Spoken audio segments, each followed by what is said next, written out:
नमस्ते बच्चों। आज हम नियमित या सीमित श्रृंखला अभिक्रिया के बारे में अध्ययन करेंगे। जैसा कि आप जानते हैं कि नाभिकीय जो ऊर्जा है, परमाणु के केंद्र में नाभिक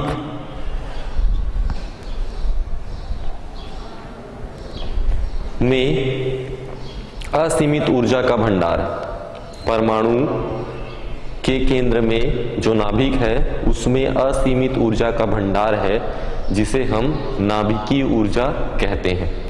नाभिकीय ऊर्जा कितने प्रकार का होता है? दो प्रकार का होता है। पहला नाभिकीय विखंडन और दूसरा नाभिकीय संलयन।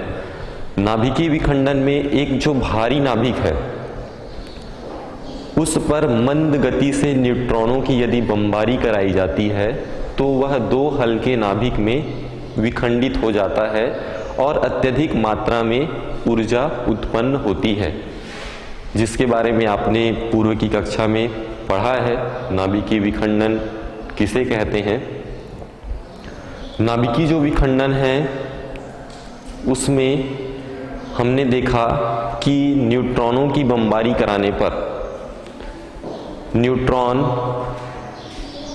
तीन न्यूट्रॉन जो हैं वो क्या होते हैं? मुक्त होते हैं। और ये जो न्यूट्रॉन हैं अगले यूरेनियम से टकराते हैं, जिनसे नाभिकीय विखंडन होता है, और यह क्रिया लगातार चलती रहती है, असीमित ऊर्जा प्राप्त होती रहती है। और यह जो क्रिया है वो एक श्रृंखला के रूप में चलती है, जिसे हम कहते हैं अनियंत्रित श्रृंखला अभिक्रिया। श्रृंखला अभिक्रिया के दो भागों में इन्हें बांटा गया है। श्रृंखला अभिक्रिया जो है वो दो प्रकार की होती है। पहला आपका अनियंत्रित श्रृंखला अभिक्रिया और दूसरा जिसे हम कहते हैं नियमित या सीमित श्रृंखला अभिक्रिया। तो इसके बारे में हम आज अध्ययन करते हैं, नियमित या सीमित श्रृंखला अभिक्रिया। आपने देखा कि श्रृंखला जो अभिक्रिया होती है उसमें यूरेनियम पर यदि हम एक न्यूट्रॉन की बमबारी कराएं तो उससे ऊर्जा मुक्त होती है, साथ में 3 न्यूट्रॉन मुक्त होते हैं। अब इन 3 न्यूट्रॉनों में से हम 2 न्यूट्रॉनों को अवशोषक क्षणों के माध्यम से अवशोषण करा दिया जाए। 3 जो न्यूट्रॉन हैं उनमें से यदि हम 2 न्यूट्रॉनों को अवशोषक क्षणों के द्वारा अवशोषण करा दिया जाता है तो एक न्यूट्रॉन जो शेष बचा वो आगे की ऊर्जा के लिए क्या होगा? उत्तरदायी होगा। तो सीमित या नियमित, इसमें हम क्या करते हैं, जो 3 जो न्यूट्रॉन हैं उनमें से 2 न्यूट्रॉनों का अवशोषक क्षणों के द्वारा अवशोषण किया जाता है। तो नियमित या सीमित श्रृंखला अभिक्रिया में जो अभिक्रिया है वो सीमित हो गई, उसको हमने कैसे नियंत्रित कर लिया। तो 3 जो न्यूट्रॉन थे, 3 जो न्यूट्रॉन है आगे के लिए आबाद गति से अत्यधिक ऊर्जा जो उत्पन्न करने वाले थे उनको हमने क्या कर लिया? 2 न्यूट्रॉनों का अवशोषण करके नियंत्रित कर लिया। तो नियमित या सीमित श्रृंखला अभिक्रिया क्या है यदि हम बोलें या उसके परिभाषा लिखें तो 2 न्यूट्रॉनों को अवशोषक क्षणों 2 न्यूट्रॉनों को अवशोषक क्षणों द्वारा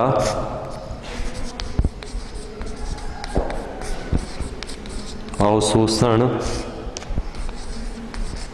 कर नियंत्रित करना।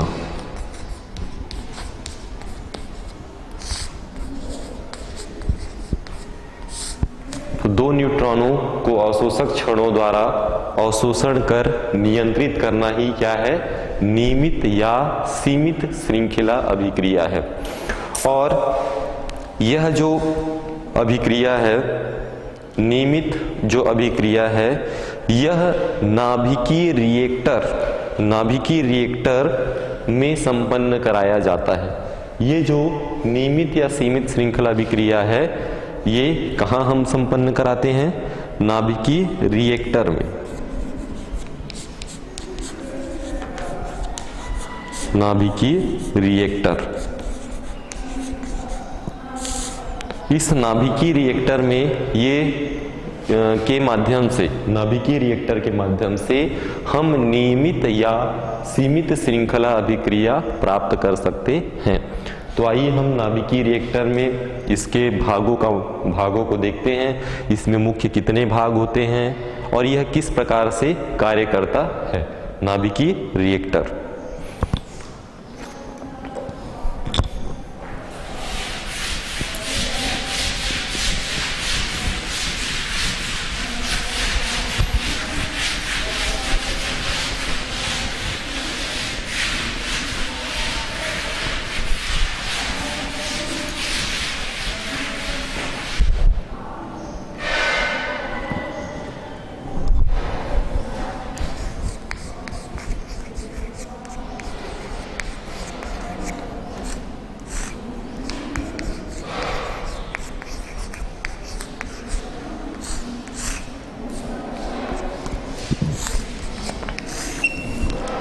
नाभिकीय रिएक्टर में जैसा कि आपने देखा कि नाभिकीय विखंडन जब होता है तो उसमें ऊर्जा मुक्त होती है।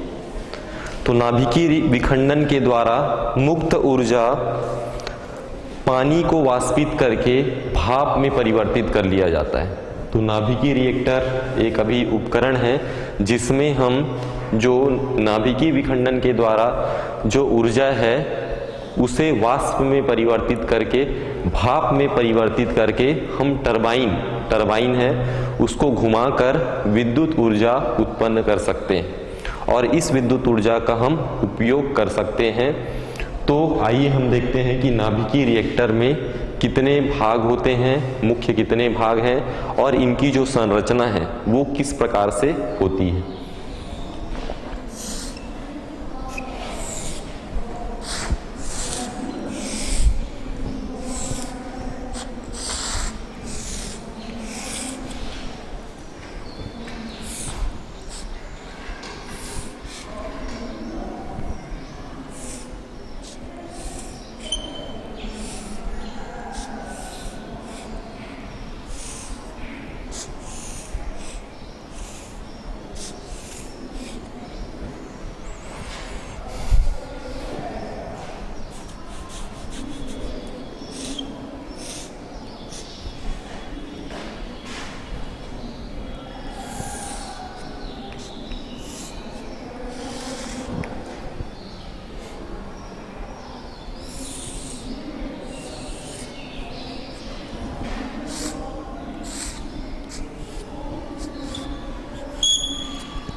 तो यहाँ पे हम नाभिकीय रिएक्टर की संरचना बना रहे हैं।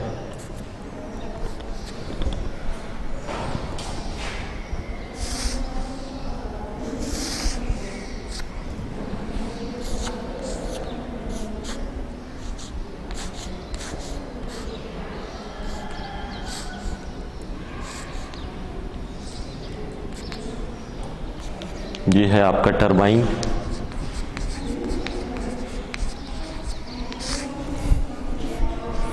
इसके अंदर जल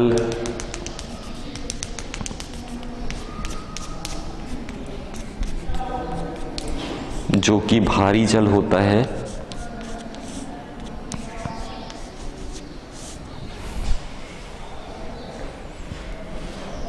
ये जो होती है कंक्रीट की दीवार होती है, ये चारों ओर कंक्रीट की दीवार बना दी जाती है जिसको हम परिरक्षक कहते हैं। परिरक्षक। इसमें दो अवशोषक छड़ें होती हैं। ये जो ऊपर की जो छड़ें हैं ये अवशोषक छड़ें, जिनके द्वारा न्यूट्रॉनों का अवशोषण कराया जाता है। अवशोषक छड़ें।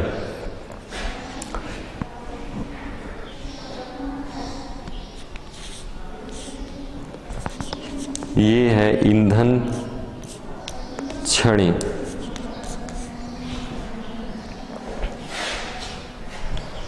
जो कि ईंधन के लिए उपयोग में आता है और इनके अंदर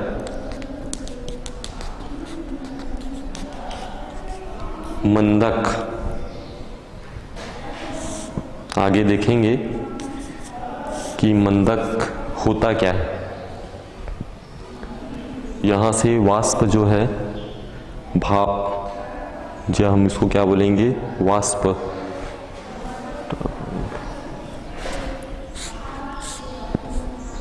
और ये होते हुए आगे जनरेटर, जहाँ से हम ऊर्जा प्राप्त करते हैं। जनरेटर।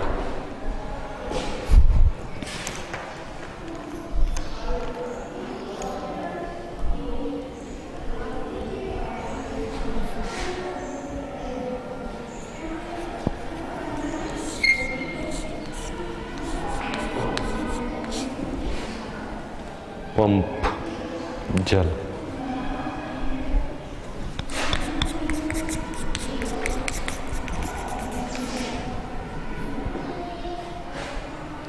वाष्प बनकर ऊपर होता है भाप।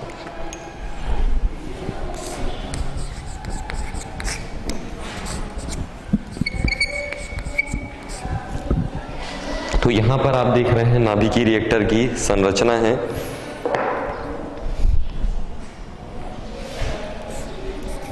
ये जो है कंक्रीट की दीवार होती है।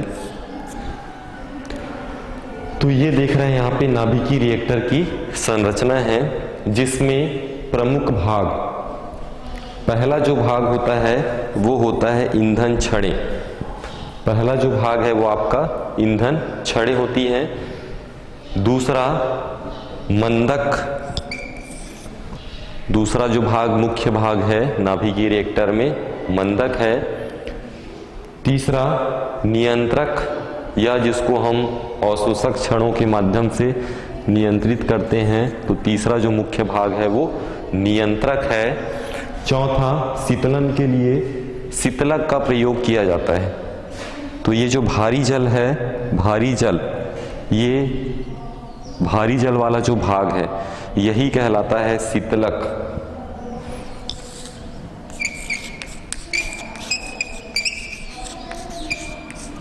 तो शीतलक जो हो गया वो चौथा मुख्य भाग शीतलक है। और परिरक्षक, जो इस ईंधन अवशोषक छड़ों की में अंदर जो विकिरण है उसको बाहर आने से रोकता है, ये है आपका परिरक्षक। तो नाभिकीय जो रिएक्टर है उसकी संरचना यहाँ पे प्रदर्शित है। इसमें नाभिकीय विखंडन से जो ऊर्जा मुक्त होती है, नाभिकीय विखंडन से जो ऊर्जा मुक्त होती है, जिसे हम कहते हैं मुक्त ऊर्जा, उसको पानी के माध्यम से, जब वो पानी के संपर्क में आएगा तो यहाँ से देख रहे हैं अवशोषक क्षणें हैं, ये ईंधन क्षणें हैं। तो हम सबसे पहले देखते हैं कि ईंधन क्षणों के रूप में किन्हें प्रयोग में लाया जाता है। तो यहाँ पे जो पहला जो भाग है ईंधन क्षणें, पहला जो मुख्य भाग है ईंधन क्षणें, ईंधन क्षणों में होता है यूरेनियम।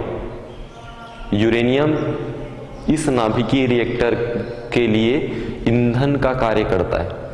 तो जो ईंधन जो छड़ें होती है, यहाँ पे जो छड़ें होती हैं ईंधन की, वो यूरेनियम या प्लूटोनियम इनसे बना होता है। प्लूटोनियम से बना होता है। दोनों हम उपयोग में ला सकते हैं, यूरेनियम या प्लूटोनियम, दो इसमें हम प्रयोग में लाते हैं ईंधन क्षणों के रूप में, और जिनका विखंडन किया जाता है और इनसे ऊर्जा निकलती है। तो ईंधन क्षणें क्या होती हैं? यूरेनियम या प्लूटोनियम। Uranium, plutonium.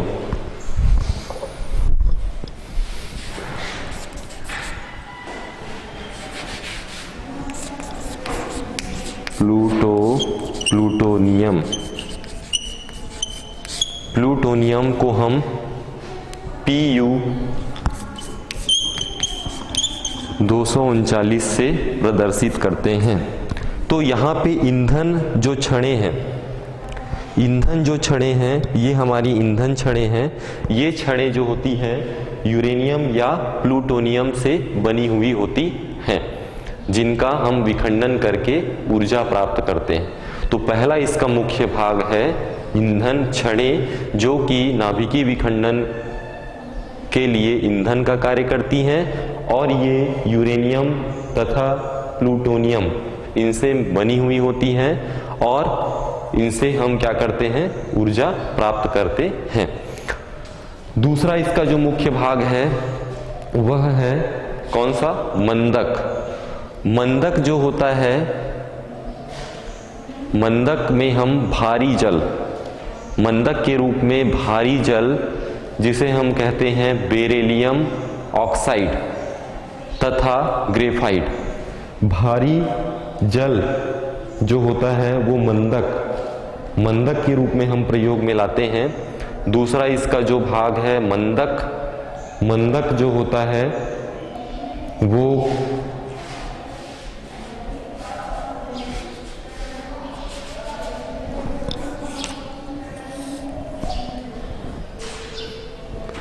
पहला ईंधन छड़ें लिख लिए। इसके बाद आप दूसरा, आपका मुख्य भाग क्या है? मंदक। मंदक के रूप में हम लेते हैं भारी जल। भारी जल क्या होता है? Barium oxide. तो भारी जल के रूप में हम प्रयोग में लाते हैं बेरिलियम ऑक्साइड, बेरिलियम ऑक्साइड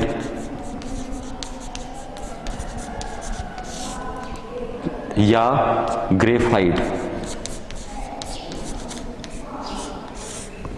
तो यहाँ पे जो मंदक है, ये जो मंदक है जो इसके अंदर है, यहाँ पे ये मंदक जिसमें क्या करते हैं हम लोग? भारी जल बेरिलियम ऑक्साइड या ग्रेफाइट क्या करते हैं वहाँ पे अंदर में पूरी तरीके से उसमें हम भर देते हैं। और ये जो भारी जल है बेरिलियम ऑक्साइड ग्रेफाइट, ये क्या करता है? ये जो न्यूट्रॉन है, न्यूट्रॉन जो वहाँ पे ईंधन क्षणों से, ये ईंधन क्षण है आपका, यहाँ से नाभिकीय विखंडन होगा, यहाँ से न्यूट्रॉन निकलेंगे तो उनके वेग को मंद करेगा, मंद करने के काम में आता है। तो न्यूट्रॉनिक के वेग को मंद करता है कौन? मंदक। मंदक नाम से स्पष्ट है, मंदक मतलब मंद करना। तो जो न्यूट्रॉन जो निकल रहे हैं उसको क्या करता है, ये उनके वेग को मंद करता है। तो पहला जो आपका है वो ईंधन छड़े हैं, जहां से आप ईंधन प्रयोग में लाते हैं यूरेनियम और प्लूटोनियम। दूसरा है मंदक। मंदक में क्या कर रहे हैं आप, न्यूट्रॉनों को वेग को क्या करते हैं, मंद करते हैं। किसके माध्यम से, बेरिलियम ऑक्साइड और ग्रेफाइट के माध्यम से। तीसरा जो इसका मुख्य भाग है वो है नियंत्रक।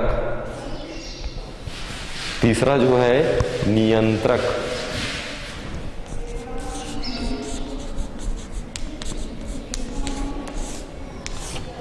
नियंत्रक मतलब क्या करना, नियंत्रित करना। तो जैसा कि अभी हमने देखा कि 3 जो न्यूट्रॉन हैं उनमें से 2 न्यूट्रॉनों को क्या कराना है, अवशोषित कराना है। तो अवशोषित कराना ही क्या है, नियंत्रक है। तो नियंत्रक किसके माध्यम से होगा, अवशोषक क्षणों के माध्यम से होगा। तो यहां से इस यूरेनियम ईंधन जो है यूरेनियम, इनसे विखंडन से 3 न्यूट्रॉन मुक्त होंगे। उन 3 न्यूट्रॉनों में से 2 न्यूट्रॉनों को इन अवशोषक क्षणों के माध्यम से क्या कर लिया जाएगा, अवशोषित कर लिया जाएगा। उन 2 अतिरिक्त न्यूट्रॉनों का अवशोषण कर लिया जाएगा और शेष 1 न्यूट्रॉन ही ऊर्जा के लिए उत्तरदायी होगा। तो इन अवशोषक क्षणों के द्वारा हम क्या कर रहे हैं, नियंत्रित कर रहे हैं। इसलिए जो नाभिकीय रिएक्टर है इसमें हम कौन सी अभिक्रिया होती है, सीमित या नियंत्रित श्रृंखला अभिक्रिया। तो हम इन अवशोषक क्षणों के माध्यम से न्यूट्रॉनों को क्या कर रहे हैं, अवशोषित कर रहे हैं, जिससे अभिक्रिया जो है, श्रृंखला जो अभिक्रिया है वो नियंत्रित हो जाएगी। तो तीसरा जो है हमारा मुख्य भाग जिसे हम नियंत्रक कहते हैं, नियंत्रक जो होती है अवशोषक क्षणें होती हैं और ये अवशोषक क्षणें कैडमियम की छड़ से बनी होती है, कैडमियम से बनी होती है। अवशोषक क्षणें कैडमियम। तो ये जो अवशोषक क्षणें हैं कैडमियम की छड़ होती हैं, जो कि न्यूट्रॉनों का अवशोषण करती है। तो नियंत्रक के रूप में हम कैडमियम की छड़ें प्रयोग में लाते हैं। ये जो 2 छड़ें हैं ये कैडमियम से बनी हुई होती हैं और यह न्यूट्रॉनों का अवशोषण करती है और जो क्रिया की दर है उसे ये नियंत्रित करती है। तो ये अवशोषक क्षणों के माध्यम से इनका न्यूट्रॉनों का अवशोषण कर लिया जाता है। चौथा जो इसका मुख्य भाग है वो है शीतलक। चौथा जो भाग है वो शीतलक मतलब ठंडा मतलब जल। तो जल जो है वह शीतलक के रूप में प्रयोग में लाया जाता है। तो ये यहाँ पे जो हम अंदर में इसमें हम जल भरा हुआ है और यहाँ पे देख रहे हैं कि यहाँ पे नली है। इन नलियों में जब ये जल का जब प्रवाह होगा, जल जब इनके अंदर प्रवेश करेगा तो ये जो नाभिक जो ईंधन है, ईंधन से यहाँ की जो ऊर्जा है वो इस नली, इस पंप के माध्यम से आगे जाएगी। तो इन नलियों में जब ऊर्जा, मुक्त ऊर्जा आगे की ओर जाएगी, इन जल के द्वारा इन गर्म ऊर्जा, जो गर्म है ऊर्जा, वह किस में बदल जाएगी, वाष्प में, भाप में बदल जाएगी। और यह ऊपर की ओर उड़ते हुए जो ऊपरी हिस्से पर यहाँ पे क्या शेष रहेगा, भाप। और यह भाप आगे की ओर जाएगी और आगे की ओर जाने के पश्चात ये जो आपका टरबाइन है, टरबाइन को उस भाप में क्या होगी, ऊर्जा, उस ऊर्जा के द्वारा इस टरबाइन का क्या होगा, घूमना प्रारंभ हो जाएगा। जब टरबाइन घूमेगा तो टरबाइन का जो संबंध है वो होता है जनरेटर से, और जो ऊर्जा है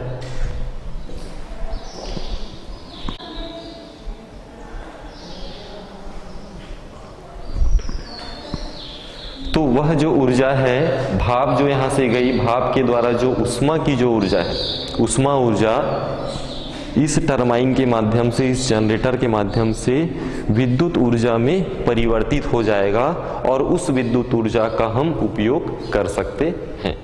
तो इस प्रकार से चौथा जो है वह है शीतलक, और शीतलक के रूप में हम जल का प्रयोग करते हैं।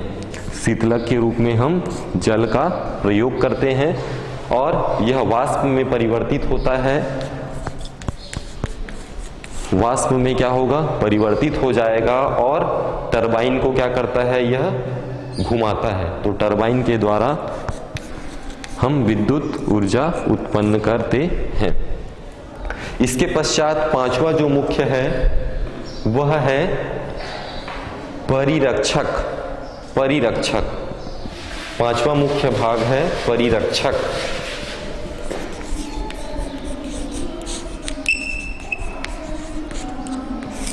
परिरक्षक जो होता है, नाम से स्पष्ट है, परिरक्षक। रक्षक मतलब रक्षा करने वाला। तो इस आंतरिक संरचना में आप देख रहे हैं कि यूरेनियम की छड़ें हैं, अवशोषक छड़ें कैडमियम से बनी हुई हैं। इनके अंदर में मंदक के रूप में हम भारी जल का उपयोग कर रहे हैं, बेरिलियम ऑक्साइड तथा ग्रेफाइट का हम उपयोग कर रहे हैं। तो ये जो है काफ़ी खतरनाक है। जब यूरेनियम में नाभिकीय विखंडन होता है तो वहाँ पे अदृश्य गामा किरणें भी उत्पन्न होती हैं। आपने पढ़ा है कि गामा किरणें भी कई प्रकार के विकिरण उत्पन्न होती हैं। तो ये विकिरण जो है इस जो आंतरिक संरचना है इससे बाहर ना आ जाए, बाहर ना प्रवेश कर पाए, उसके लिए इनकी चारों ओर, इसके चारों ओर कंक्रीट की मोटी दीवार, कंक्रीट की क्या करते हैं हम, मोटी दीवार बना देते हैं, जिससे इसकी जो विकिरण है, इसके अंदर जो विकिरण है वो इन मोटी दीवारों को पार करके बाहर की ओर ना आ सके। तो परिरक्षक के रूप में हम कंक्रीट की मोटी दीवार बना देते हैं। तो परिरक्षक क्या है, कंक्रीट की मोटी दीवार। कंक्रीट की मोटी दीवार ही क्या है, आपका परिरक्षक है, जो कि हानिकारक विकिरणों को बाहर आने से रोकता है। हानिकारक विकिरणों को रोकता है। तो ये इसका कार्य है परिरक्षक, जो कि कंक्रीट की मोटी दीवार ही परिरक्षक कहलाती है और यह हानिकारक विकिरणों को बाहर आने से रोकता है। तो इस प्रकार से नाभिकीय जो रिएक्टर है वह सीमित नियंत्रित श्रृंखला अभिक्रिया है, जिसे हम इनके माध्यम से संपन्न कराते हैं और इनकी जो ऊर्जा है उसका उपयोग हम जनरेटर के माध्यम से विद्युत ऊर्जा के रूप में प्राप्त करते हैं। तो नाभिकीय रिएक्टर में मुख्य भाग आप याद रखिए, पहला ईंधन छड़ें जो कि यूरेनियम या प्लूटोनियम से बनी होती हैं और यह इस नाभिकीय रिएक्टर के लिए ईंधन का कार्य करती हैं। दूसरा मंदक जो होता है वो भारी जल बेरिलियम ऑक्साइड तथा ग्रेफाइट से बना होता है और जो कि न्यूट्रॉनों के वेग को क्या करता है, मंद करता है। तीसरा जो है वो अवशोषक छड़ें हैं। अवशोषक छड़ें या हम उसे नियंत्रक भी कहते हैं, जो कि कैडमियम की छड़ होती है और अतिरिक्त जो न्यूट्रॉन है उनको इनके द्वारा अवशोषण कर लिया जाता है। इसके पश्चात चौथा जो है वो है आपका शीतलक। शीतलक के रूप में जल का उपयोग किया जाता है और जल जो है वो वाष्प में परिवर्तित होता है, भाप में परिवर्तित होकर टरबाइन को घुमाने के लिए उत्तरदायी होता है और विद्युत ऊर्जा प्राप्त होती है। और पांचवा जो मुख्य है परिरक्षक, इस पूरी जो नाभिकीय रिएक्टर है इसके अंदर जो विकिरण है, हानिकारक विकिरण, उनको कंक्रीट की मोटी दीवार बनाकर रोक दिया जाता है और विकिरण जो है, हानिकारक विकिरण बाहर की ओर नहीं आ पाती है। तो ये आपका नाभिकीय रिएक्टर की संरचना, उनके मुख्य भाग तथा उनके कार्य हुए। भारत में जो नाभिकीय रिएक्टर है, भारत में नाभिकीय रिएक्टर का निर्माण किया गया है भाभा परमाणु शोध केंद्र, भाभा परमाणु शोध केंद्र जो कि मुंबई महाराष्ट्र में है। तो नाभिकीय रिएक्टर का जो निर्माण है भारत में भाभा परमाणु शोध केंद्र कहाँ है? मुंबई महाराष्ट्र में है। तो आप याद रखिए।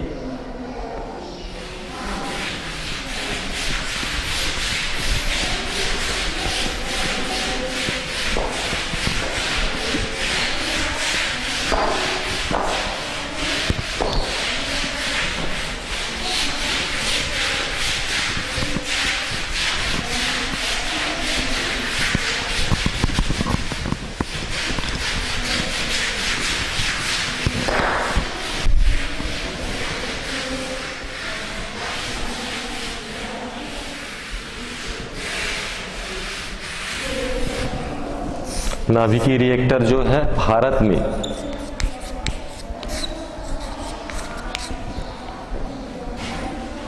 में कहाँ है बताया मैंने? भाभा परमाणु कौन सा केंद्र? भाभा परमाणु शोध केंद्र।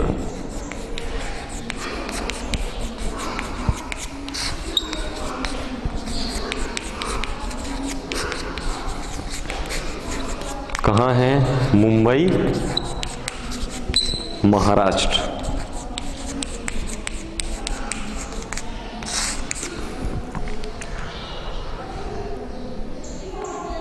ये नाभिकीय रिएक्टर भारत में भाभा परमाणु शोध केंद्र मुंबई महाराष्ट्र में।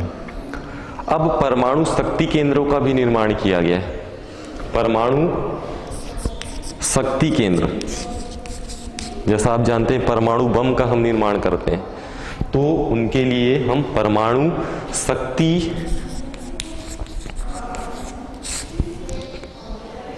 शक्ति संयंत्र बोलना चाहिए, संयंत्र का निर्माण किया गया है, परमाणु शक्ति संयंत्र। अब ये कहाँ कहाँ पर किया गया है? तो पहला जो है वो तारापुर परमाणु शक्ति संयंत्र, तारापुर परमाणु शक्ति संयंत्र,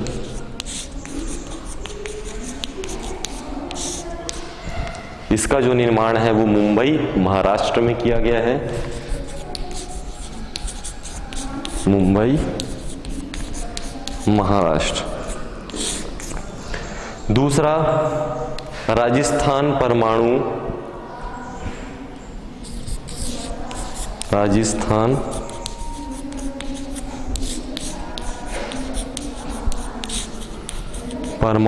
शक्ति संयंत्र जो कि कोटा राजस्थान में है।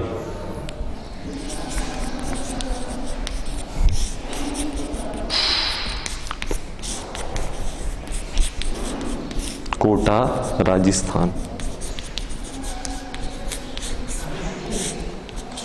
इसके अतिरिक्त तीसरा इंदिरा गांधी परमाणु अनुसंधान केंद्र, इंदिरा गांधी परमाणु अनुसंधान केंद्र, यह है कलपक्कम,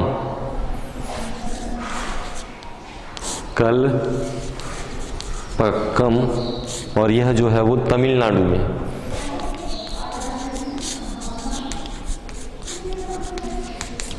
इसी प्रकार से और भी बहुत सारे हैं, जैसे नरोरा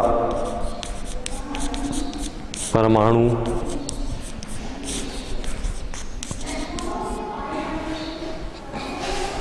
शक्ति केंद्र,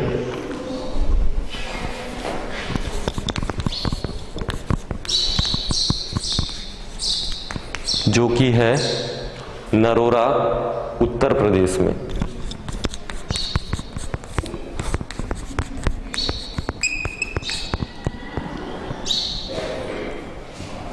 तो इस प्रकार से परमाणु शक्ति संयंत्र का भी निर्माण किया गया है।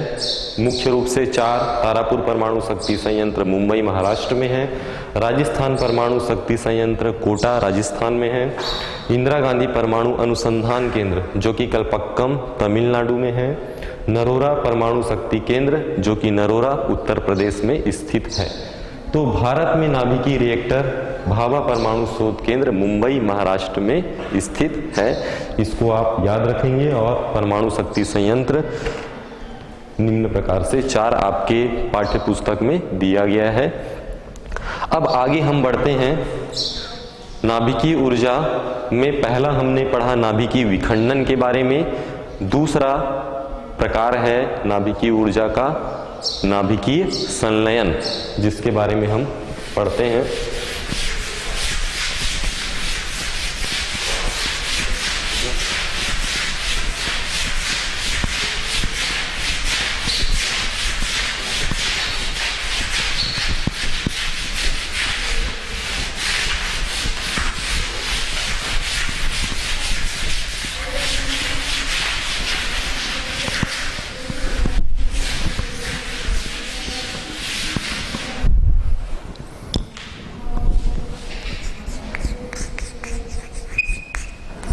दूसरा इसका जो प्रकार है नाभिकीय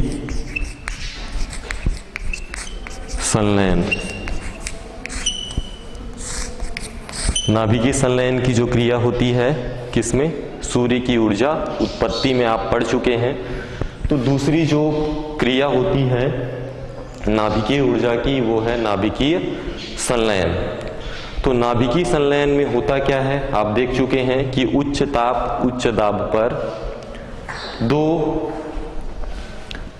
हल्के नाभिक, उच्च ताप तथा उच्च दाब पर 2 हल्के नाभिक संलयित होकर एक क्या करते हैं? भारी नाभिक का निर्माण करते हैं।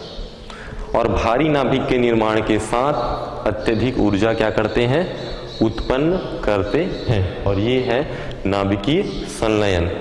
तो आपने देखा था पूर्व में भी कि हाइड्रोजन 2 हाइड्रोजन जो है ड्यूटेरियम का निर्माण करते हैं। और 2 ड्यूटेरियम को यदि हम लें और उनमें हम नाभिकीय संलयन की अभिक्रिया कराएं, नाभिकीय संलयन की क्रिया कराएं, तो क्या क्या बनता था? हीलियम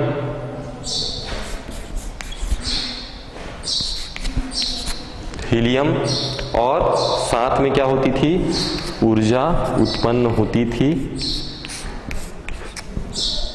और यह ऊर्जा जो है लगभग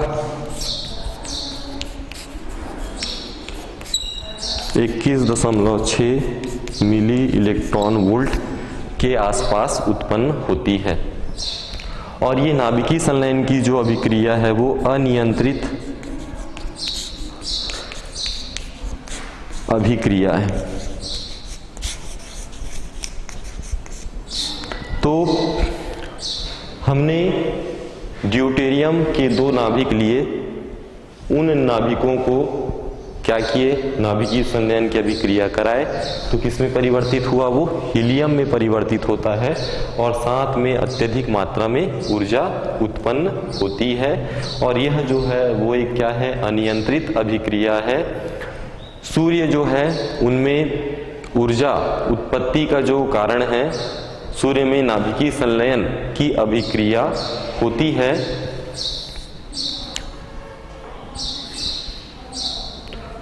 नाभिकीय संलयन की अभिक्रिया यदि हमको कराना है तो अत्यधिक ताप की आवश्यकता होती है। यदि हम ड्यूटेरियम का 1 ग्राम, ड्यूटेरियम जो ये ड्यूटेरियम हम इसमें उपयोग में लाते हैं परमाणु, तो ड्यूटेरियम जो है उसका 1 ग्राम संलयन से जो प्राप्त ऊर्जा होगी, इस ड्यूटेरियम, ये ड्यूटेरियम है हमारा, इससे 1 ग्राम से जो ऊर्जा प्राप्त होगी, यदि हम उसके स्थान पर कोयला लें, कोयला, तो कोयला जो है 6 से 10 किलोग्राम यदि हम उपयोग में लाएं और उसको वायु में जलाएं और उससे जलाने से जो प्राप्त ऊर्जा होगी उससे काफी अधिक ऊर्जा ड्यूटेरियम से प्राप्त ऊर्जा की होगी। तो ड्यूटेरियम जो है वो एक अच्छा ऊर्जा का स्रोत है। हम ड्यूटेरियम को भारी नाभिक, ड्यूटेरियम के 2 हल्के नाभिक हैं, उनसे एक भारी नाभिक हीलियम और उससे ऊर्जा का निर्माण करते हैं और उस ऊर्जा का हम उपयोग कर सकते हैं। तो नाभिकीय संलयन में 2 हल्के नाभिकों का संयुक्त होकर नाभिकीय संलयन की अभिक्रिया से हीलियम बनाना और अत्यधिक मात्रा में ऊर्जा उत्पन्न करना नाभिकीय संलयन कहलाता है। अब जो नाभिकीय ऊर्जा है, नाभिकीय ऊर्जा में 2 प्रकार का पढ़े आप, नाभिकीय विखंडन और दूसरा नाभिकीय संलयन, 2 आप पढ़े।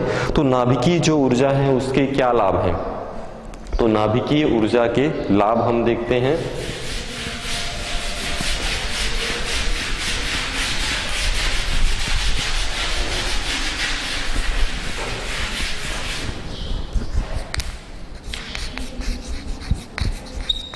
नाभिकीय ऊर्जा के लाभ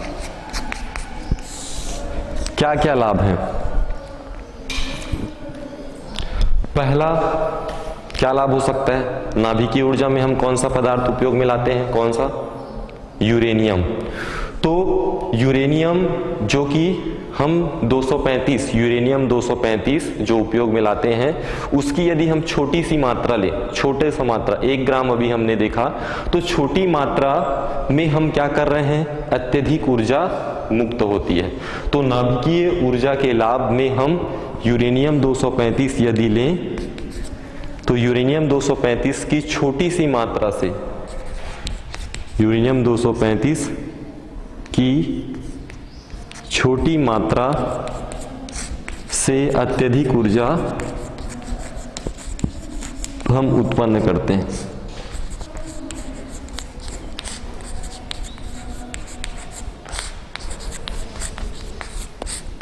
तो हम पहला लाभ कहेंगे कि यूरेनियम 235 की छोटी मात्रा से अत्यधिक ऊर्जा उत्पन्न होती है। और क्या हो सकता है? यूरेनियम जो है हमारे पास पर्याप्त मात्रा में उपलब्ध है। तो यूरेनियम हमारे पास क्या है? पर्याप्त मात्रा में उपलब्ध है। यूरेनियम पर्याप्त मात्रा में उपलब्ध है, जिसका हम उपयोग सदैव नाभिकीय ऊर्जा में कर सकते हैं। तो नाभिकीय ऊर्जा के लिए सदैव उपलब्ध है। तो यूरेनियम पर्याप्त मात्रा में उपलब्ध है। नाभिकीय ऊर्जा सदैव मिल सकती है। तो ये हमारा हो गया दूसरा लाभ। तीसरा लाभ क्या हो सकता है? तीसरा लाभ, नाभिकीय जब हम विखंडन कराते हैं तो नाभिकीय विखंडन जो है इसमें ऑक्सीजन की आवश्यकता पड़ी क्या? ऑक्सीजन की जरूरत पड़ी? नहीं। तो नाभिकीय विखंडन क्रिया के लिए ऑक्सीजन की आवश्यकता नहीं होती है। नाभिकीय विखंडन के लिए ऑक्सीजन की आवश्यकता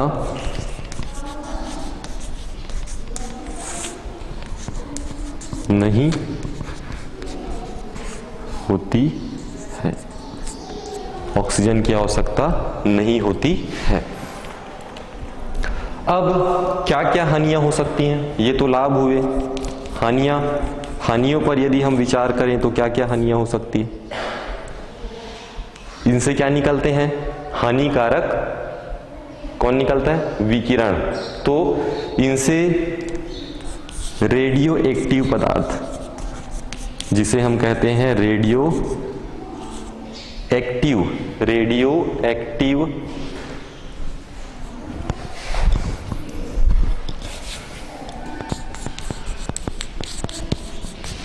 एक्टिव उत्पाद उत्पन्न होता है। तो तो इसमें हानियां ये है कि रेडियो एक्टिव उत्पाद उत्पन्न होता है जो कि पर्यावरण को क्या करता है, प्रदूषित करता है, जिससे क्या होता है, पर्यावरण प्रदूषित। और क्या हो सकता है, जो विकिरण है वो क्या है, हानिकारक है। तो जो विकिरण है वो मानव शरीर की जो कोशिकाएं हैं,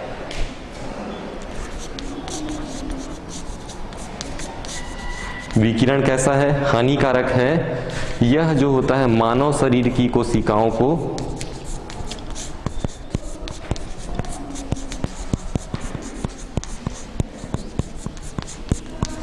क्या कर सकता है, नष्ट कर सकता है। तो ये हमारा हानि है। और जो नाभिकीय अपशिष्ट पदार्थ हैं, जो नाभिकीय अपशिष्ट पदार्थ हैं वो पर्यावरण को हानि पहुंचाती है। नाभिकीय अपशिष्ट पदार्थ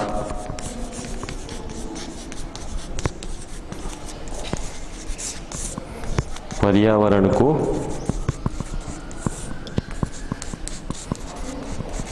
हानि पहुंचाती हैं।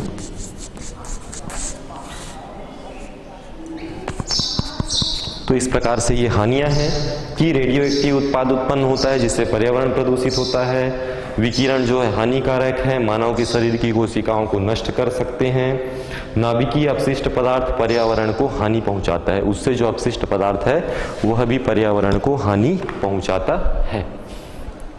अब इसके पश्चात इन ऊर्जा के विभिन्न जो रूप हैं, विभिन्न स्रोत हैं, इनके लिए कार्य करने वाली एक संस्था है जिसका नाम है क्रेडा। क्रेडा के बारे में हम देखते हैं कि उनके द्वारा क्या कार्य किया जा रहा है।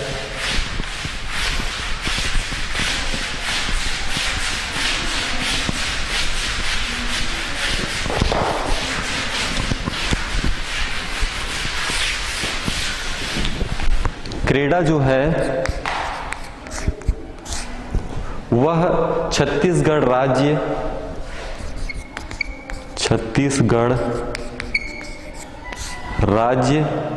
अक्षय ऊर्जा विकास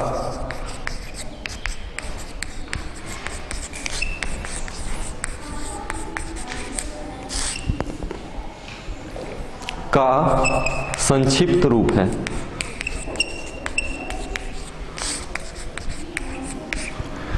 तो ये जो क्रेडा जो शब्द है वो छत्तीसगढ़ राज्य, छ का मतलब क्या होता है, छत्तीसगढ़, छत्तीसगढ़ राज्य अक्षय ऊर्जा विकास का संक्षिप्त रूप क्रेडा है। और यह छत्तीसगढ़ शासन के ऊर्जा विभाग का उपक्रम है। छत्तीसगढ़ शासन ऊर्जा विभाग का उपक्रम है। कौन, क्रेडा। और यह क्रेडा जो है वो विभिन्न उद्देश्यों पर कार्य करता है। पहला जो है इनका उद्देश्य है ऊर्जा का संरक्षण करना, ऊर्जा का संरक्षण करना। ऊर्जा का संरक्षण करने से तात्पर्य जो ऊर्जा स्रोत हैं उनका आप उचित उपयोग करें और ऊर्जा की बचत कर सकें। तो इनका पहला उद्देश्य है ऊर्जा का संरक्षण करना और दूसरा पर्यावरण हितैषी बनाना। पर्यावरण हितैषी, तो पर्यावरण हितैषी हम किस रूप में बना सकते हैं, सौर ऊर्जा, विद्युत ऊर्जा, बायोगैस आदि का उपयोग करके। इस प्रकार से आपका जो यह अध्याय है 6 ऊर्जा के विभिन्न रूप, ऊर्जा के स्रोतों का आपने अध्ययन किया। धन्यवाद।